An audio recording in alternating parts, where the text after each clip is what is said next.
Assalamualaikum warahmatullahi wabarakatuh.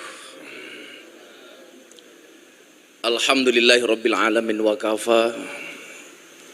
Assalatu wassalamu ala sayyidina Muhammadinil Mustafa wa ala alihi wa sahbihi ahli sidqi wal wafah. Amma ba'd.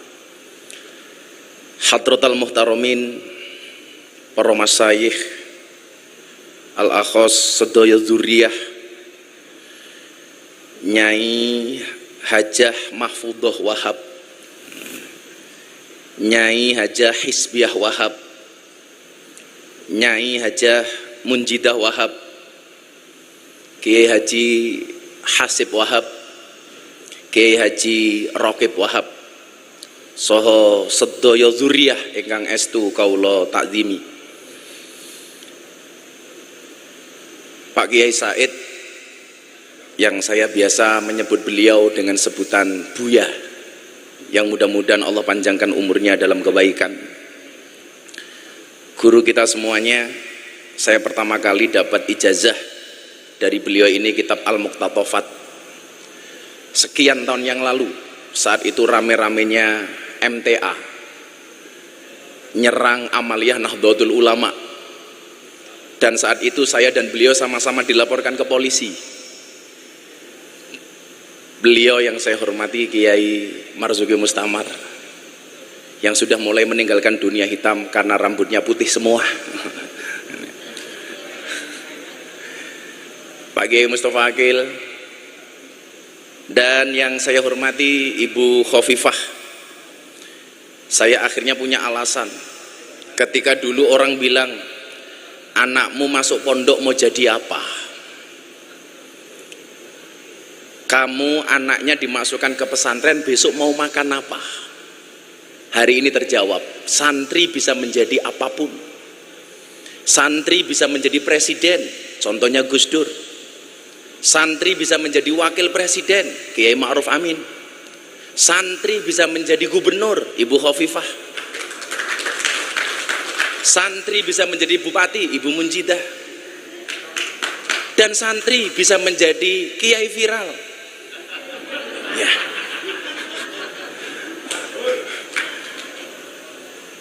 Dulu orang bilang, kamu masuk pesantren jadi apa? Maka begitu santri jadi orang kaya, orang mulai ngomel lagi. Kamu menjual ilmu agama untuk dunia. Begitu jadi pejabat, ngomel lagi, menggadaikan ilmunya untuk jabatan. Begitu santri miskin gak bisa makan apa-apa, dia akan bilang lagi, tuh gue bilang apa? Santri tidak bisa jadi apa-apa. Maka terima kasih Bu Khofifah menjadi teladan bagi kami. Mudah-mudahan seperti doa kita bersama, Allah akan lebih tinggikan derajatnya lagi. Amin Allahumma amin.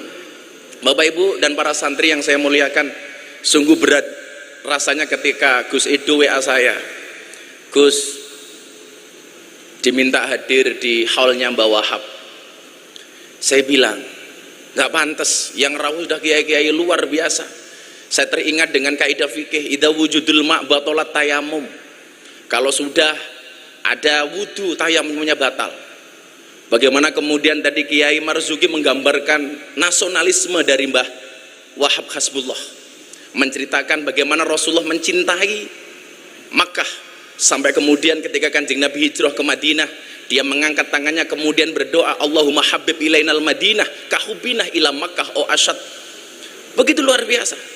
Saat itu saya bilang sama Gus Edo, mbok jangan saya.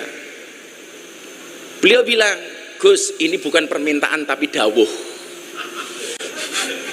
Kalau dawuh jatuhnya fil amr. Kalau fil amr berarti perintah. Nah, kalau perintah saya nggak bisa kemudian menolak. Niat saya apa Bapak Ibu yang saya muliakan? Niat saya hanya tabarukan ngalap berkah. Saya ingat betul, saya tersinggung dengan sangat keras ketika ada Ustadz Wahabi mengatakan ngalap berkah kepada kiai itu tidak ada dasarnya. Saat itu yang menjadikan saya tersinggung apa? Video klip yang diputar kebetulan Syekhina wa murabbi ruhina Mbah Maimun Zubair, ketika beliau meninggalkan kursinya, air putih yang beliau tinggalkan diperebutkan para santri. Dan dia mengatakan ini nggak ada dasarnya, ini nggak ada dalilnya. Apakah kemudian dia buta ketika seorang Imam Malik bermimpi ketemu dengan Rasulullah? yang di dalam mimpinya Rasulullah mengatakan kepada Imam Malik, "Wahai Imam Malik, baligh salami ila Syafi'i." Sampaikan salamku kepada muridmu Syafi'i. Begitu terkejut Imam Malik, Rasulullah mengirimkan salam kepada Imam Syafi'i.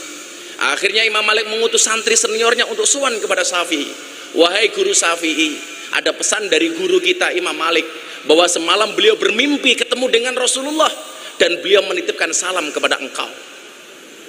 Begitu bahagianya Imam Syafi'i, sampai kemudian Imam Syafi'i mencari oleh-oleh yang akan dia berikan kepada santri ini, karena dia ingat betul, wa idza huyitum bi tahiyatin fahayyu bi ahsana minha aw rudduha. Ternyata yang paling bagus yang dimiliki oleh Imam Syafi'i hanya jubah yang dia pakai. Jubah dicopot kemudian diberikan kepada santri ini. Santri pulang dengan begitu senang karena mendapatkan tahadus bin nikmah dari seorang Imam Syafi'i. Begitu sampai pondok ditanya sama Imam Malik, "Nak, kenapa kamu tertawa sendiri? Apa yang kamu dapatkan dari Imam Syafi'i?" "Pak Kiai, saya dikasih oleh-oleh jubahnya Imam Syafi'i." "Apa kata Imam Malik? Boleh nggak saya pinjam jubahnya?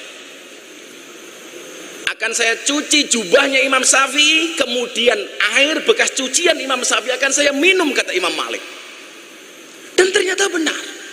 Jubahnya Imam Syafi'i dicuci, kemudian air bekas cuciannya diminum oleh Imam Malik. Kemudian sang santri bertanya, "Itu kan santrinya panjenengan, Kiai." Apa jawaban Imam Malik? "Ini bukan manusia main-main loh. Sampai Rasulullah nitip salam sama dia." Apakah fakta ini tidak menjawab bahwa ada keberkahan dari orang-orang soleh?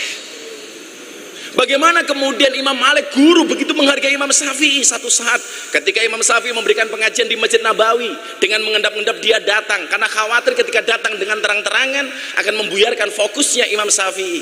Saat dia mendengarkan kajian dari Imam Syafi'i, Imam Malik menulis di dinding Masjid Nabawi dengan kalimat, "Man aroda ilmun nafis fa alaihi bi Muhammad bin Idris." Barang siapa yang menghendaki ilmu-ilmu yang penting, hendaknya dia ngaji dengan Imam Syafi'i, Muhammad bin Idris. Begitu selesai beliau pergi, Imam Syafi'i datang melihat khat kiainya, beliau tidak lupa. Akhirnya menuliskan satu kalimat di bawah khatnya Imam Malik, "Wa kaifa yakunu dzalik wa ana tilmidu Malik." Bagaimana saya bisa menjadi seperti ini sementara saya ini adalah muridnya Imam Malik? Ada keberkahan di antara guru dan murid. Kenapa orang-orang Wahabi menolak fakta ini? Maka Bunyai, Pak Kiai, saya sowan dalam rangka tabarukan. Maka saya selalu mengatakan, bila teman membuatmu kecewa, bila pasangan membuatmu terluka, dan bila corona membuatmu menderita, yakinlah Gus Miftah sowan dengan membawa cinta.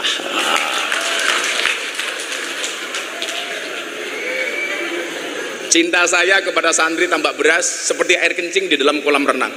Maksudnya apa? Wujudnya tidak nampak tapi hangatnya bisa dirasakan.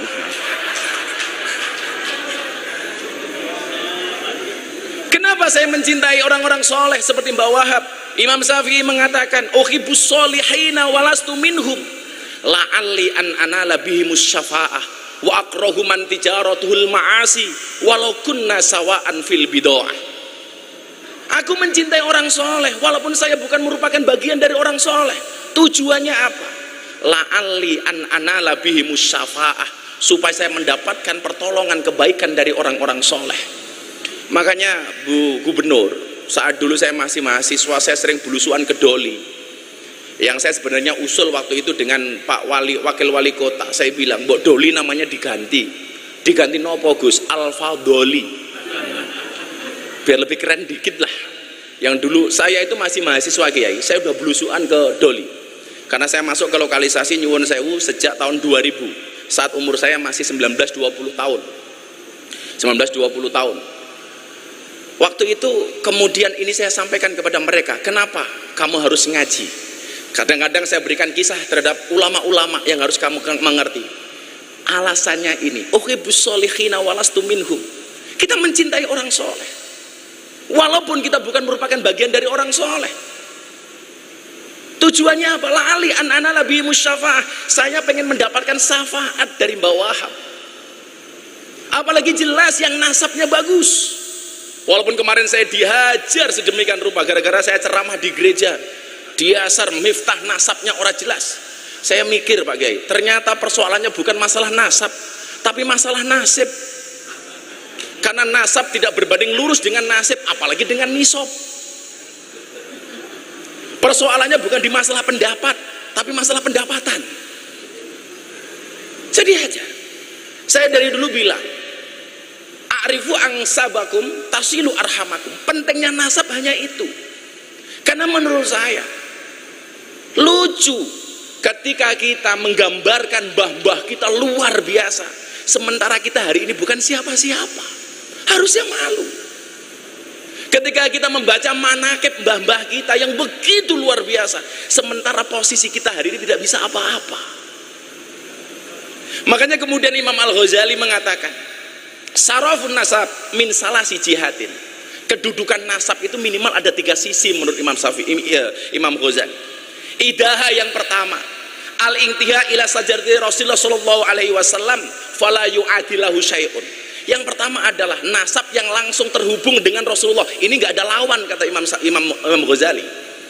Tapi perlu diingat, kok lama-lama saya mikir begini ya, saya diundang sama MNC Group untuk berbicara waktu itu bagaimana kita bersikap kepada para habaib. Orang mengatakan orang NU tidak menghormati habaib. Kamu salah. Orang Indonesia belum kenal habaib. Habaib datang ke Indonesia, yang ngopeni itu orang NU. Orang NU. Jadi kalau you mengatakan orang NU, orang NU tidak mencintai habaib, dan kamu mengajarkan kiai-kiai NU untuk mencintai habaib, itu sama halnya Anda ngajari bebek berenang. Bebek berenang. Maka bagaimana Gus sifat kita kepada para habaib? Waktu itu saya bilang, saya sampaikan, tolong bedakan antara sosok dan perilakunya. Sosoknya wajib kita hormati. Ahlu Baitul Mustafa tuhuri, mereka tuhur, tetapi perilakunya tidak harus dihormati, tidak harus diikuti. Maka kemudian dalam kitab taklim kita mengenal istilah al-hurmatu khairum minat ta'ah. Hormat itu harus lebih didahulukan dibandingkan taat. Kalau memang perilakunya tidak sesuai, kenapa harus kita ikuti? Saya dibilang katanya su'ul adab. Dari mana saya su'ul adab? Contoh begini, al-hurmatu khairum minat ta'ah.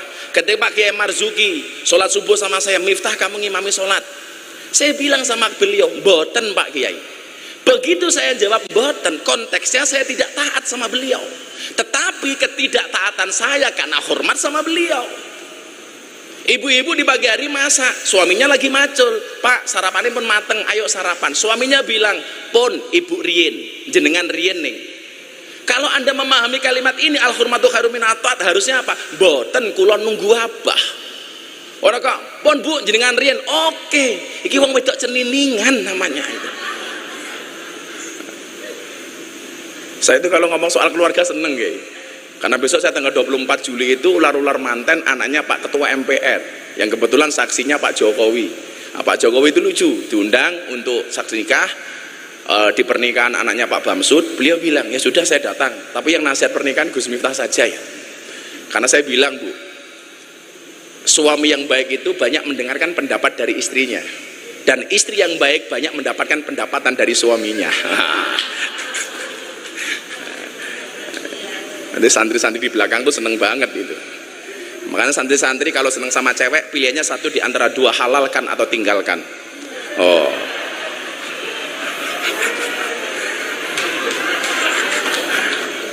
menaklukkan santri putri tidak dengan I love you, tapi dengan kobil tuh. Nah,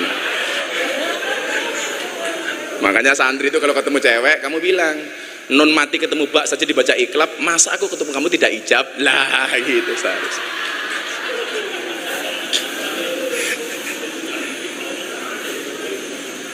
Jadi perilakunya tidak harus kita ikuti.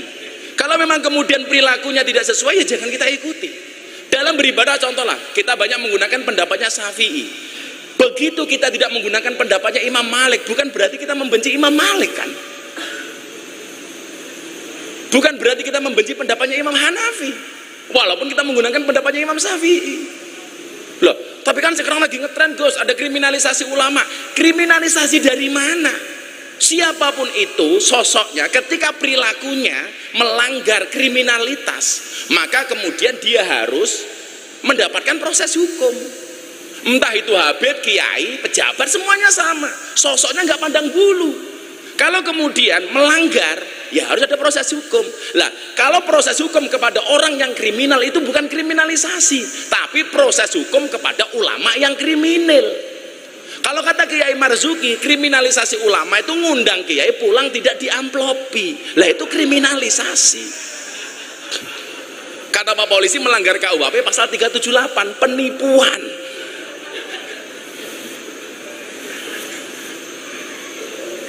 Kok gampangnya kita mengatakan kriminalisasi ulama?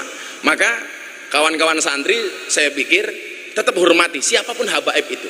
Tapi soal perilakunya apakah harus kita taati atau enggak, kita lihat seperti apa perilakunya. Maka yang pertama adalah al-intiha ila sajrat Rasulullah sallallahu alaihi wasallam fala yu'adilahu syai'un. Kemudian yang kedua, ini yang kemudian saya jadikan dasar untuk soal malam hari ini. Al-intima ilal ulama fa innahum warasatul anbiya. Shalawatullah wa salamu alaihim ajma'in. Wa bihim rabatallahu ta'ala khifdul millatil Muhammadiyah. Kemudian yang kedua adalah nasab yang terhubung kepada orang-orang soleh. Inilah yang kemudian saya jadikan dasar untuk menjadikan saya tabarukan malam hari ini, Bu. Saya hanya berharap termasuk orang-orang yang mencintai orang soleh. Kalau kemudian saya selalu mengatakan begini, kita tidak bisa memilih kita dilahirkan oleh siapa, tetapi kita bisa memilih melahirkan generasi seperti apa. Saya tidak bisa memilih lahir dari orang tua saya. Termasuk soal istri, saya tidak bisa memilih bahwa istri saya itu pilihan saya. Enggak, itu pilihan Allah. Kalau saya disuruh milih, ya milih Luna Maya. Kayak Bu Gubernur ini Luna Maya, lanjut usia namun masih mempesona. Lah.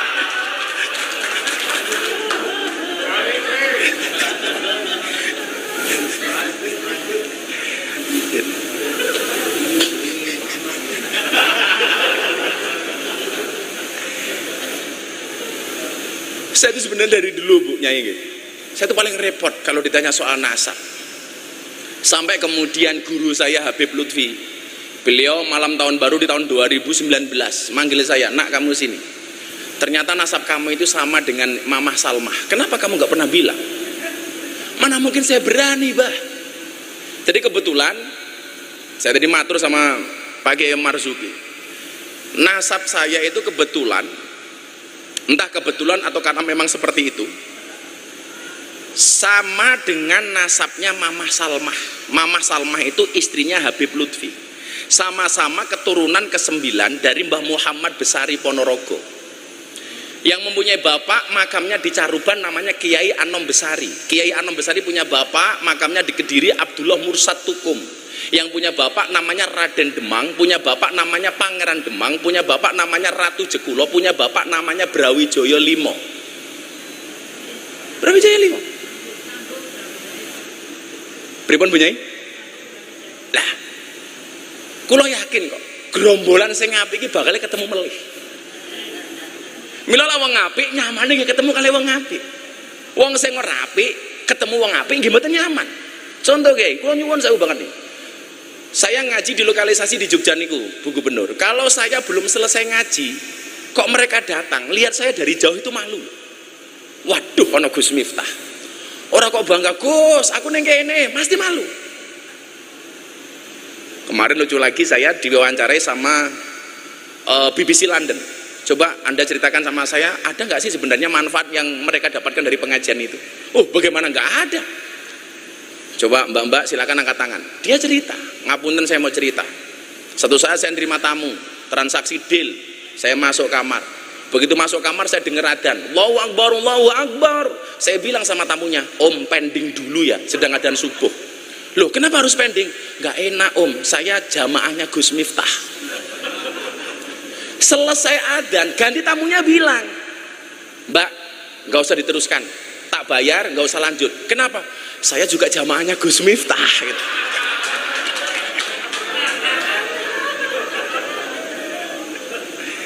Coba, sampai ngoten niku Kiai Hasim. Jadi saya itu dibully dulu, didoli macam-macam, sampai didoli itu Bu Gubernur saya mendapat julukan presiden para pendosa. Sampai saya mendapati seorang mantan germo nyuwun sewu dengan badan yang besar, perutnya ditato. Begitu saya buka, tato beduk Pak Kiai. "Kenapa kamu tato beduk?" "Saya cinta dengan NO," katanya. Preman loh nih. Preman. Makanya kalau kemudian hari ini orang merasa kontroversi dengan apa yang saya lakukan, ya monggo-monggo mawon lah. Mun biasanya. Tapi yang jelas kemudian bahwa ada kebaikan-kebaikan yang kemudian bisa kita ambil. Dan saat itu saya sudah mendapatkan restu dari Habib Lutfi. Nak terus no. Sampai ketika saya disidang di Jakarta, kamu memalukan, menjual agama untuk kepentingan duniawi kamu. Dakwah di lokalisasi di klub malam, live di TV. Saya bilang, nyuwun sewu Kiai, kalau yang saya lakukan ini memalukan, lebih memalukan mana ketika kita melihat kemaksiatan tanpa memberikan solusi apapun kepada mereka. Kita sering menjadi hakim dan jaksa bagi kesalahan orang lain, tapi menjadi pengacara bagi kesalahan kita sendiri. Padahal Allah memerintahkan, menciptakan manusia untuk saling mengenal dan menasihati, bukan untuk saling menilai dan menghakimi. Makanya kalau saya ditanya, Bu, jane tugasmu ning kono ki apa to, Gus? Copet. Cuman bedanya saya dengan copet terminal itu satu, ya. Kalau copet terminal itu goblok, yang dicopet dompetnya, ketahuan dipukuli kepalanya. Gus Miftah yang dicopet apanya? Hatinya. Kalau hatinya sudah tercopet, jangankan dompet, yang lainnya pun pasti akan diberikannya. Wow. Santri kayak rungokno santri kayak.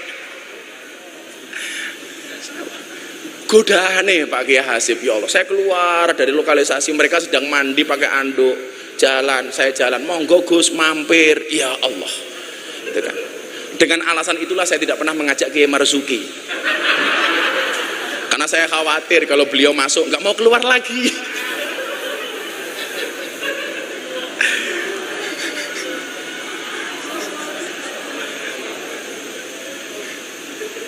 Kemudian orang mengatakan, halah ilmu mungkin apa-apaan. Iya, saya dari awal mengatakan saya bukan orang alim, tapi saya punya prinsip qalilum minal yakin khairum min katsirin minal ilmi wal amal. Saya punya yang sedikit tapi yakin, itu menurut saya lebih bagus. Maka disitulah kemudian saya merasa menjadi santrinya Mbah Wahab, walaupun saya nggak bisa ketemu beliau, karena saya teringat ana abdun man alamani walau harfan wahidan. Saya adalah budak bagi siapapun yang mengajarkan saya walaupun cuma satu huruf. Artinya apa? Begitu banyak saya membaca literasi tentang Pak Kiai Wahab. Artinya apa? Saya berhak dong mengaku santrinya beliau. Ya. Karena abdun man alamani walau harfan wahidan. Maka perkenankan Bapak Ibu sebagai refleksi, minimal pemahaman untuk adik-adik saya santri di luar sana yang diam mereka galau karena tidak bisa melihat saya secara langsung.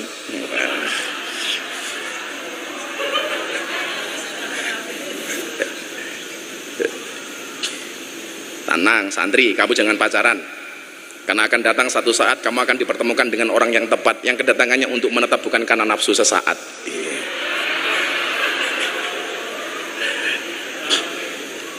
Yang pertama, saya tadi mengkorek-korek salah satu sejarahnya Mbah Wahab melalui Gus Fikri Jember, karena kebetulan saya berhubungan baik dengan beliau.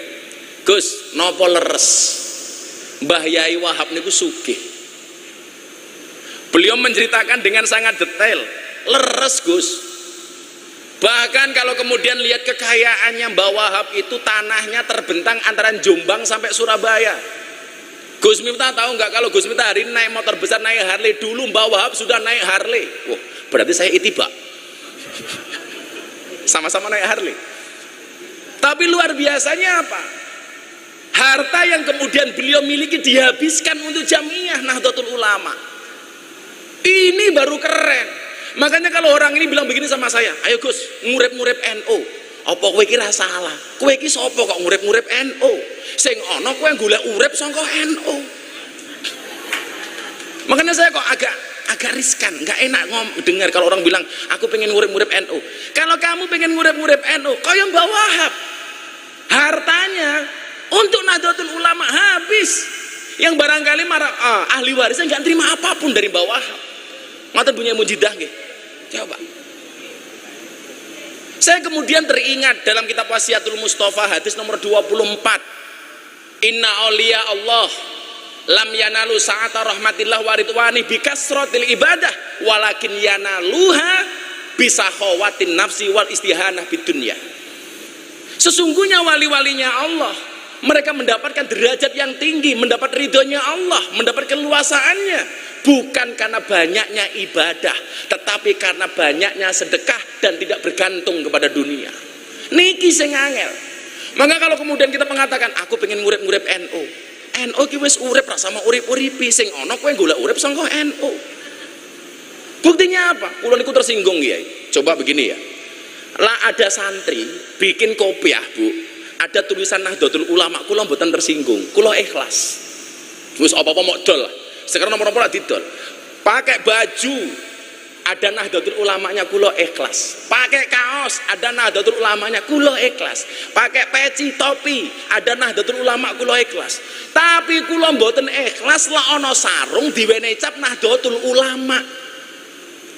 Ini kula ngenyek banget Kiai. Mlebu toilet nyuwun sewu nguyuh ning WC bokonge ditonton karo Nahdlatul Ulama. Mila santri sing nganggo kopiah Nahdlatul Ulama tak dongake mlebu surga. Kopiahe.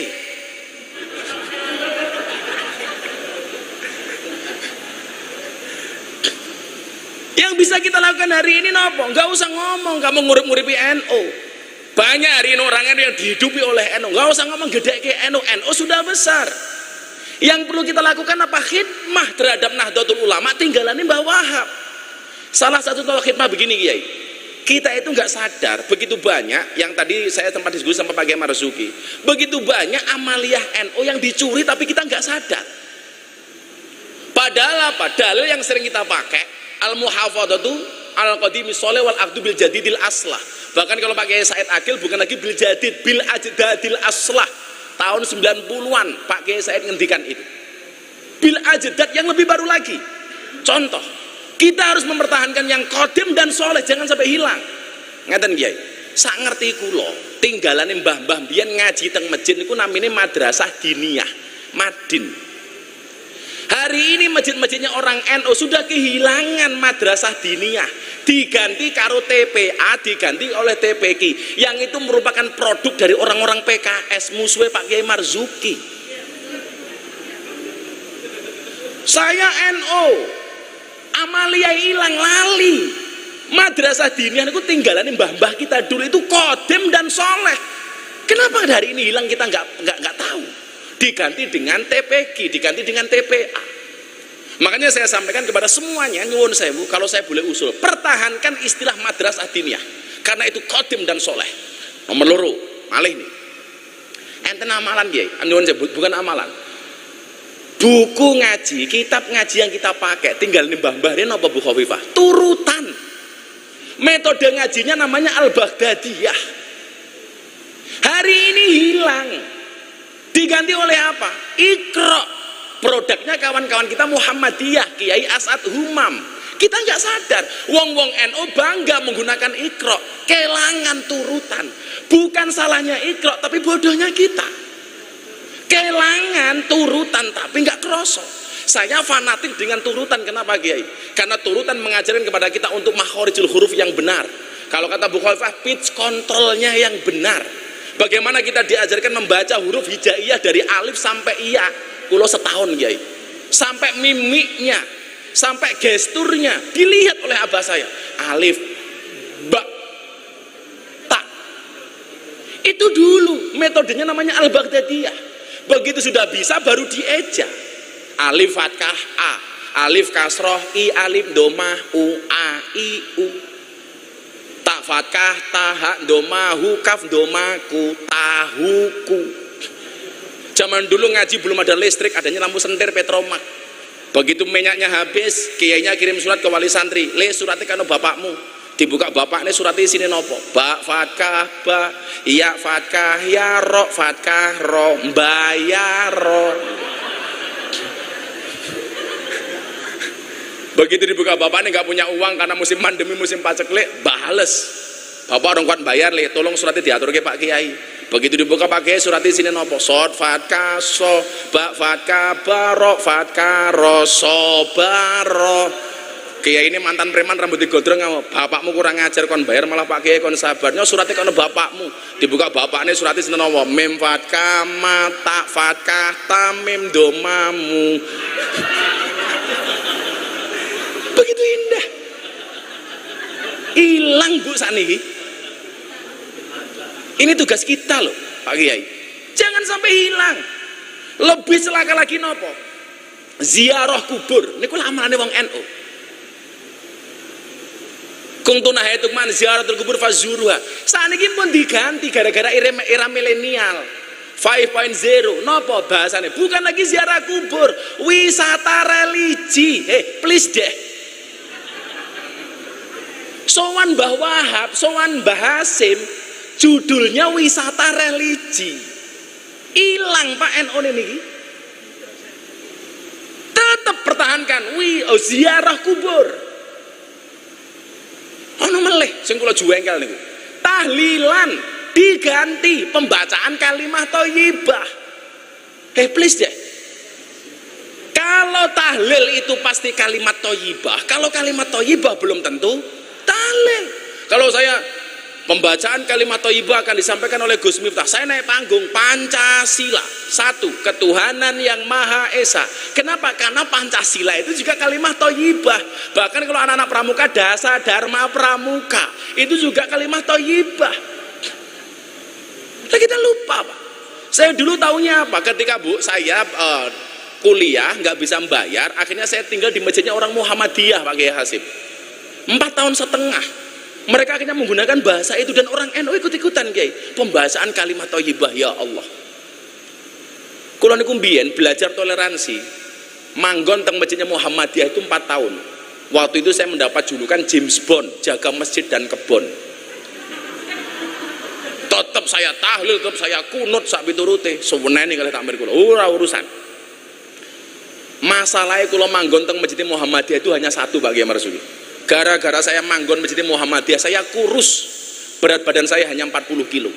Napa kula melu Muhammadiyah kurus? Soalnya Muhammadiyah belas nggak pernah ono selamatan. Ora ono mangan-mangan belas kan. Kere aku.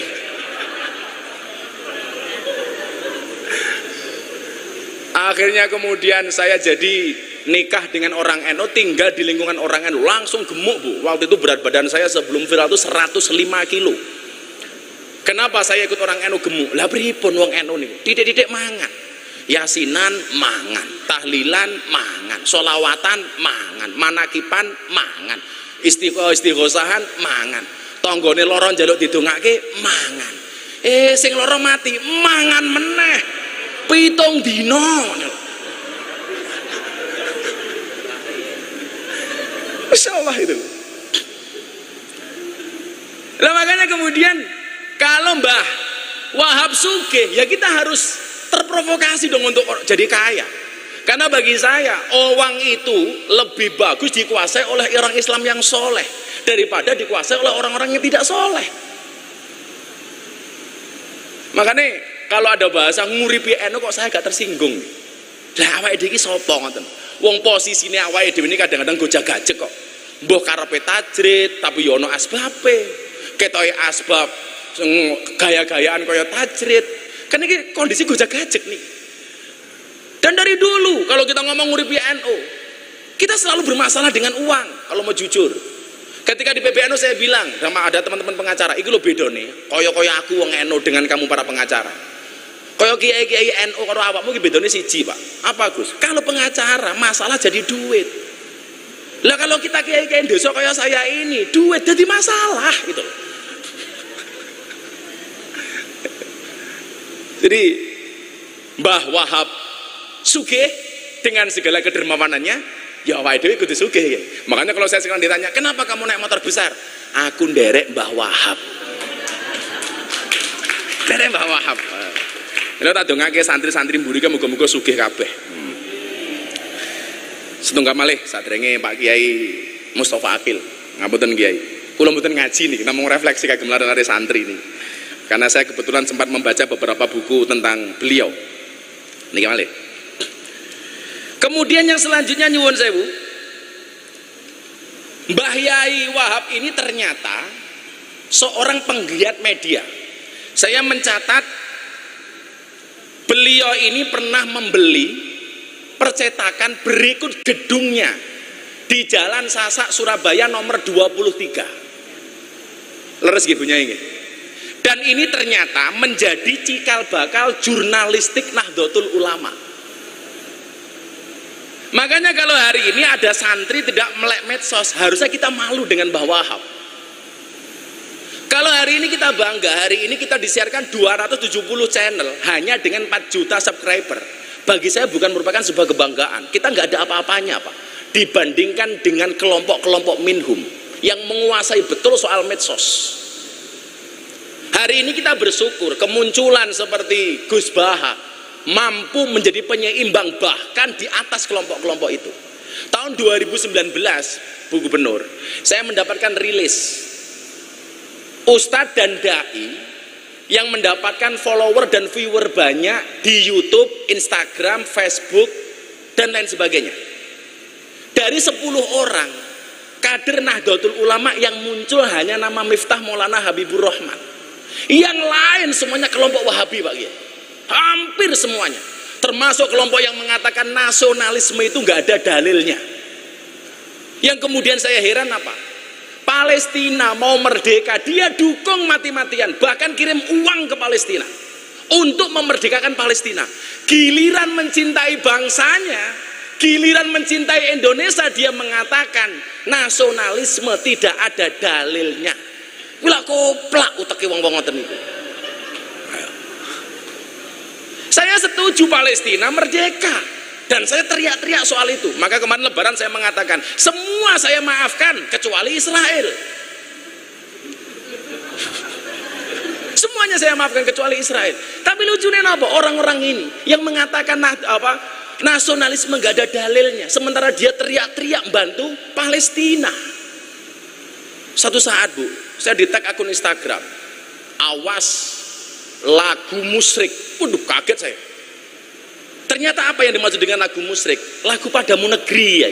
Itu musyrik menurut mereka. Kenapa? Karena bertentangan dengan ayat Kul inna sholati wa nusuki wa mahyaya wa mamati lillahi rabbil alamin. Nikilah pemerkosaan ayat. Ini namanya jaga sembung bawa golok, gak nyambung blok gitu. Niki ngeri kula niku. Makanya ketika saya ceramah di gereja, ya Allah, dasar Miftah kafir. Ya saya sederhana jawabnya, dasar Miftah kafir. Ya kafir sahadat meneh. Gitu ya. Ya kafir sahadat. Kalau orang masuk tempat ibadah lain dianggap kafir, berapa banyak, berapa juta orang Indonesia yang kafir gara-gara masuk Borobudur dan Prambanan. Dulu teriak-teriak ulang tahun gak ada dasarnya, sekarang malah ulang tahun sendiri. Mila nyuwun sewu.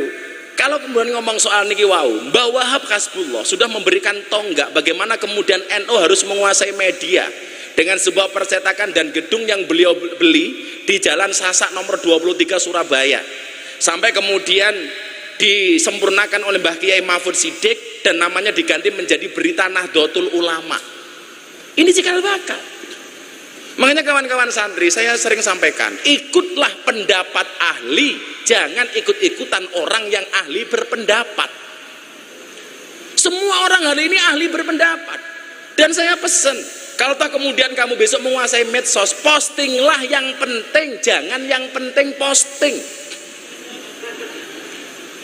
Saya pulang, Bu, dari Taiwan. 1 hari setelah mengislamkan Deddy Corbuzier, saya berangkat ke Taiwan.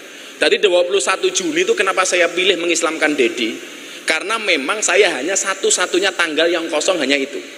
Kalau soal permintaan jadwal ngaji, hakul yakin mesti lebih banyak saya daripada Pak Kiai Marzuki. Wallah, walaupun ngalim beliau gitu. Karena nyuwun sewu nggih, per hari itu sampai hari ini yang mengajukan jadwal sebelum pandemi ini minimal sehari 500 jadwal. Berarti sebulan sekitar 15.000. Waktu itu saya pulang dari Taiwan. Kulon itu adalah maca Yasin, Bu. Begitu saya baca, itu ada satu ayat yang saya maknai begitu mendalam. Al-yauma nakhtimu ala afwahihim wa tukallimuna aydihim wa tasyhadu arjuluhum bima kanu yaksibun. Waktu itu saya mikir keras, kenapa mulutnya dikunci kok tangannya yang berbicara? Ini ada apa itu? Ini loh visionernya Al-Qur'an. Dan ternyata jawabannya hari ini, Pak. Orang membuli, mencaci, menghina tidak lagi menggunakan mulutnya, Pak, tapi menggunakan tangannya, menggunakan jempolnya, menggunakan jari jemarinya yang besok akan dipertanggungjawabkan di hadapan Allah Subhanahu wa taala. Mila jenengan persani. Kita gampang banget Saya ditanya sama wartawan, Gus, soal ceramah Gus tadi di gereja itu yang komentar jutaan orang, menghujat sekian banyak orang. Kenapa Gus minta tidak sakit hati? Jawaban pulau sederhana, bagaimana saya mau sakit hati? Wong komentarnya nggak pernah saya baca. Dan rahasianya satu, Bu Khawifah, kalau Anda posting, karena saya sering lihat postingannya Bu Khawifah, kalau Anda posting, Anda coba lihat lebih banyak mana antara komen dengan like. Pasti lebih banyak like-nya daripada komentarnya. Itu artinya apa? Kenapa setiap postingan lebih banyak like-nya dibandingkan komentarnya? Karena seberapa banyak pun orang yang membencimu dengan komentar-komentarnya, yakinlah di luar sana lebih banyak yang mencintaimu dari dalam hatinya. Wah. Kalau santri beda, Bu. Kalau santri beda. Kenapa beli banyak like daripada komentar? Karena banyak santri yang cinta tapi tidak berani mengatakannya. Iya.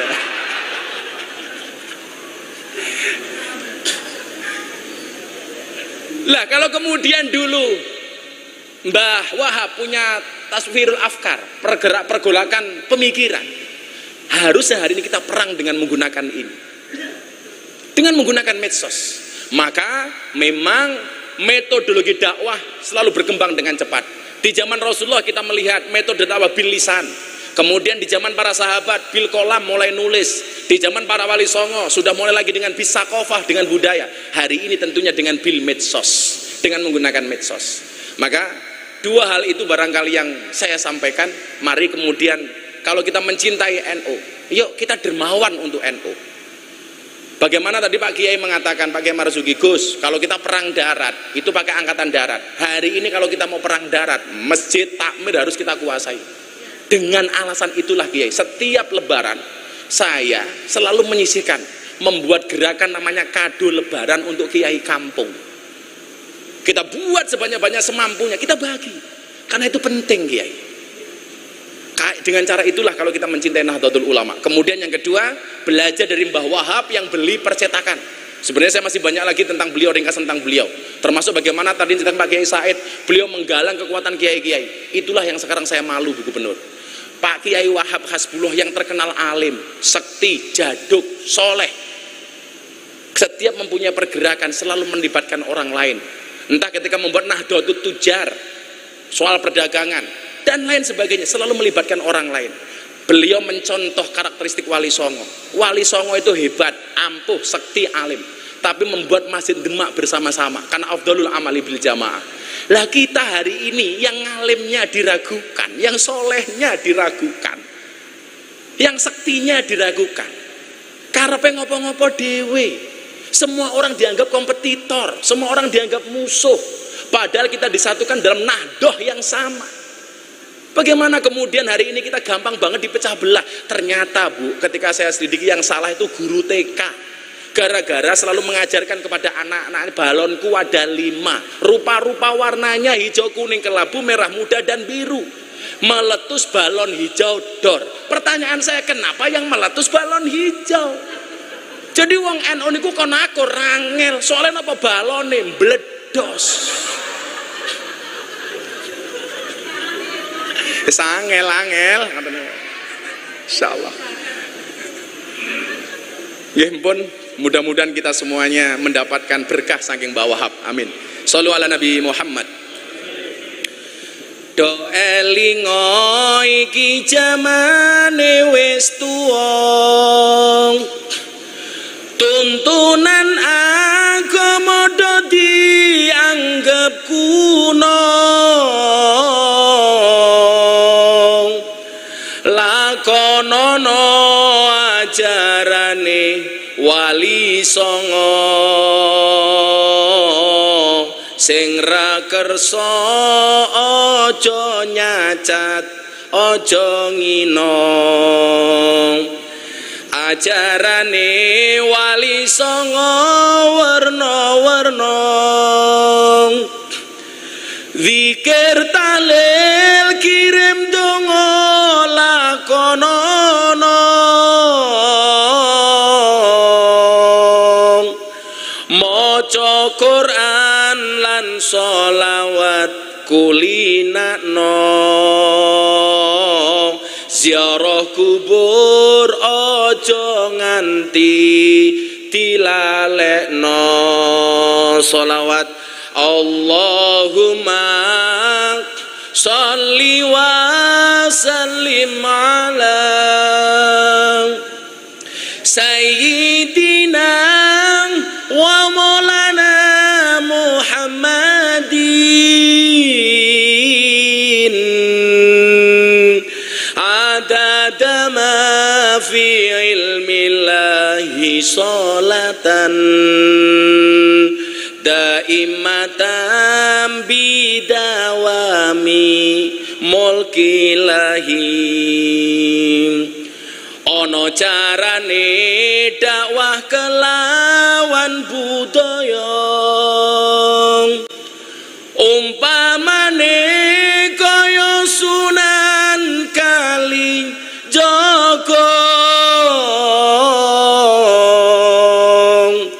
pituture mlebu ati ora krasa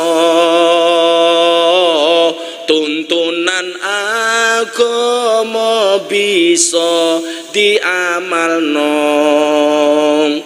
Wis kabukten rikala jaman semono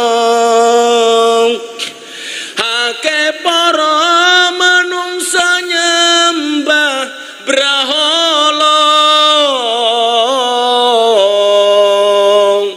banjur sadar laku musyrik ditinggalno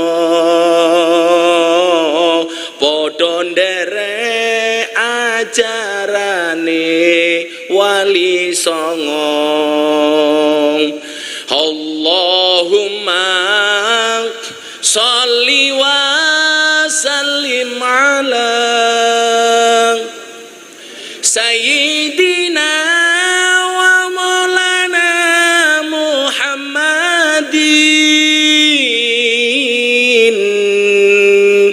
adada ma fi ilmillahi sholatan daimatan bidawami mulkilahi.